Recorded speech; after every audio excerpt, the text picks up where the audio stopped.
MTV news Kannada ವಾಹಿನಿಗೆ ಸ್ವಾಗತ.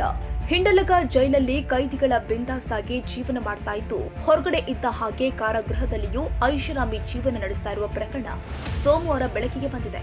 ಹಿಂಡಲಗ ಜೈಲಲ್ಲಿ 2ರ ಬ್ಯಾರಕ್ನಲ್ಲಿ ಐಷಾರಾಮಿ ಜೀವನ ಮಾಡ್ತಾ ಇದ್ದಾರೆ. ಬ್ಯಾರಕ್ನಲ್ಲಿ ಬಿಂದಾಸಾಗಿ ಇಸ್ಪೀಟ್ ಆಡಿದ್ರು ಜೈಲಧಿಕಾರಿಗಳು ಕ್ರಮ ಕೈಗೊಂಡಿಲ್ಲ ಎನ್ನುವ ಆರೋಪವೂ ಕೂಡ ಕೇಳಿಬಂದಿದೆ.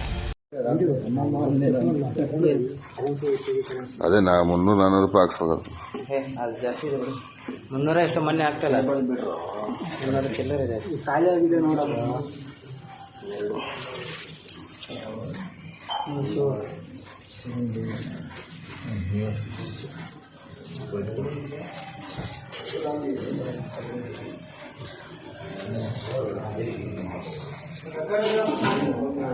ಏನ್ರಿ ಬ್ರೋ,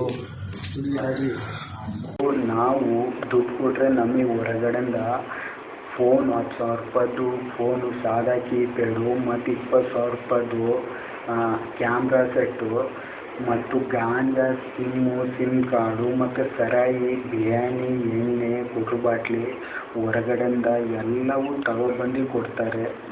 ಜೈಲ್ ಅಧಿಕಾರಿಗಳೇ, ಸಿಬ್ಬಂದಿಗಳೇ ಮತ್ತು ಈ ರೀತಿ ಹೊರಗಡೆಯಿಂದ ತಗೊಬಂದು ಕೊಡ್ತಾರೆ. ಸಿಬ್ಬಂದಿ ಅಂದರೆ ಜೈಲ್ ಸಿಬ್ಬಂದಿ ಟೈಪು ಮತ್ತು ಜೈಲರು ಕೂಡ 2018, 19, 20ರಲ್ಲಿ ಹೊರಗಡೆಯಿಂದ ಜೈಲರೇ ತಗೊಬಂದು ಕೊಡ್ತಾಯಿದ್ರು. ಲೋಕೇಶು, ಸಿದ್ದರಾಮಯ್ಯ ಪಾಟೀಲು, ಯಲ್ಲಪ್ಪ ಜೈಲರು ಎಲ್ಲ, ಮತ್ತು ಮೊಬೈಲು ಕೂಡ ಬಂದು ಕೊಡ್ತಾಯಿದ್ರು.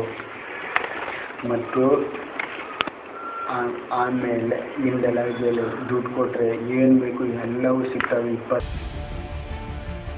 ತಾಜಾ ಸುದ್ದಿಗಾಗಿ ಎಂಟಿವಿ ನ್ಯೂಸ್ 24x7ಗೆ ಸಬ್ಸ್ಕ್ರೈಬ್ ಮಾಡಿ ಮತ್ತು ಬೆಲ್ ಐಕಾನ್ ಅನ್ನು ಒತ್ತಿ. ತಪ್ಪದೇ ಲಿಂಕ್ ಶೇರ್ ಮಾಡಿ.